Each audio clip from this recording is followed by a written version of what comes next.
अस्सलाम वालेकुम everyone, welcome back to my channel. आज की इस वीडियो में हम जो टॉपिक डिस्कस करेंगे वो प्रीवियस वीडियो से ही रिलेटेड है, जिसमें हमने डिसीजन थ्योरी के बारे में पढ़ा था और डिसीजन थ्योरी के कितने मेथड्स होते हैं हमने उसके बारे में पढ़ा था। डिसीजन थ्योरी के बेसिकली 3 मेथड्स होते हैं: decision making risk, decision making under uncertainty and decision making under certainty। decision making under uncertainty को हम प्रीवियस वीडियो में डिस्कस कर चुके हैं। इस वीडियो में हम जो टॉपिक डिस्कस करेंगे उसका नाम है decision making under risk with probability. इसमें फर्दर 2 क्राइटेरियाज हैं, एक्सपेक्टेड मॉनेटरी वैल्यू क्राइटेरिया और expected opportunity loss criteria. Expected monetary value criteria क्या है? This will require calculations of expected monetary value for each act using probabilities। probabilities का meaning है कि chance of occurrence, यानी risk में हमारे पास क्या इन्वॉल्व होता है, हमारे पास चांस होता है या इसमें लॉस होगा या हमारे पास प्रॉफिट होगा।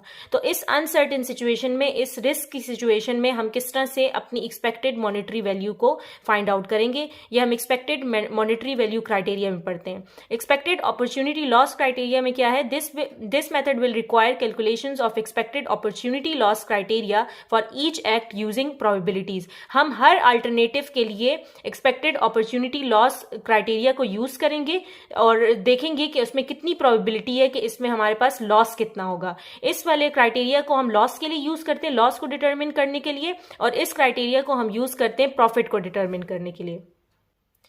अब हम इस क्वेश्चन के थ्रू दोनों क्राइटेरियाज को देखेंगे कि हम अपने रिस्क को कैसे डिटरमिन कर सकते हैं, हम किस तरह से देख सकते हैं कितनी प्रोबेबिलिटी है, कितने चांसेस हैं कि हमारे पास इसमें प्रॉफिट होगा या लॉस होगा। इन दोनों क्राइटेरियाज को हम इस क्वेश्चन के थ्रू अब सॉल्व करने की कोशिश करेंगे।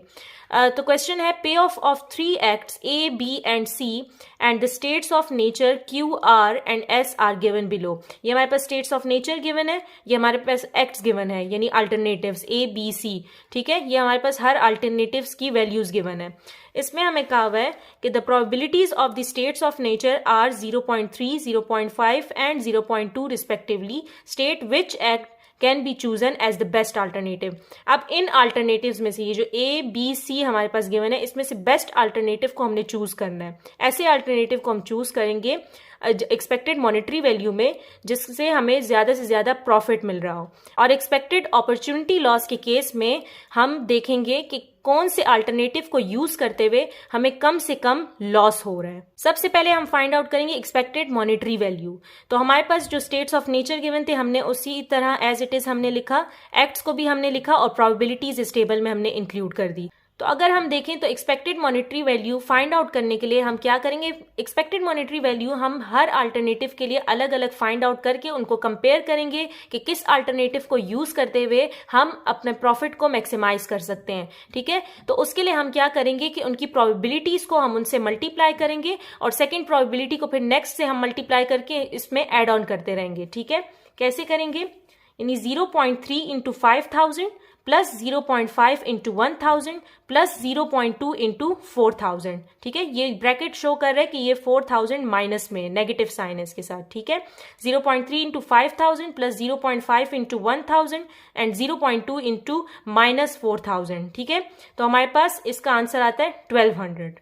इसी तरह हम सेकेंड के लिए भी फाइंड आउट करेंगे और थर्ड वन के लिए। ठीक है, तो सेकेंड में हमारे पास क्या आएगा, 0.3 into 2000 plus 0.5 into 3000 plus 0.2 into minus 2000। तो हमारे पास आंसर आया 1700।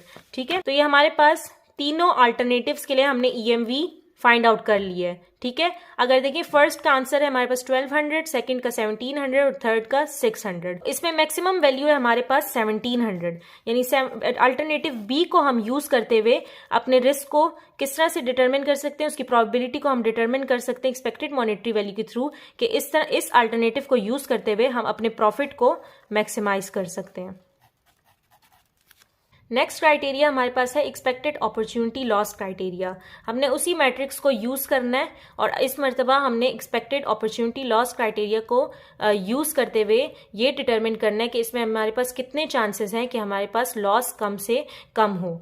तो जैसे मिनिमैक्स रिग्रेट क्राइटेरिया में हमने नेचर वाइज सबसे पहले मैक्सिमम वैल्यू को चूज करते हुए हम उसमें से हर एक को माइनस करते थे, इसी तरह हमने एक्सपेक्टेड अपॉर्चुनिटी लॉस में भी पहले वो करना है, उसके बाद हमने नेक्स्ट में प्रोबेबिलिटी से उसको मल्टीप्लाई करना है, जैसे हमने एक्सपेक्टेड मॉनेटरी वैल्यू में किया हुआ था। अगर हम देखें तो हमारे पास गिवन थे 5000, ठीक है 5000, 2000 और 500, ये हमारे पास फर्स्ट स्टेट ऑफ नेचर में देखें तो हमारे पास ये वैल्यूज गिवन है। ठीक है, तो हमने इस फर्स्ट नेचर में स्टेट ऑफ नेचर में देखें तो हमारे पास मैक्सिमम वैल्यू है 5000। इस 5000 में से हमने हर स्टेट ऑफ नेचर को माइनस करना है, यानी 5000 माइनस 5000, 5000 माइनस 2000, 5000 माइनस 500। इसी तरह हमने आर के लिए भी करना है कि इसमें मैक्सिमम वैल्यू क्या है हमारे पास 3000, 3000 माइनस 1000, 3000 माइनस 3000 एंड 3000 माइनस 500। ये देखें 5000 minus 5000, 5000 minus 2000 and 5000 minus 500। Her state of nature में से हमने फर्स्ट में 5000 हमारे पास मैक्सिमम वैल्यू थी, तो हमने सब में से हमने 5000 में से सारी वैल्यूज को माइनस किया। फिर नेक्स्ट में 3000 हमारे पास मैक्सिमम वैल्यू थी, तो हमने हर वैल्यू को उससे माइनस किया।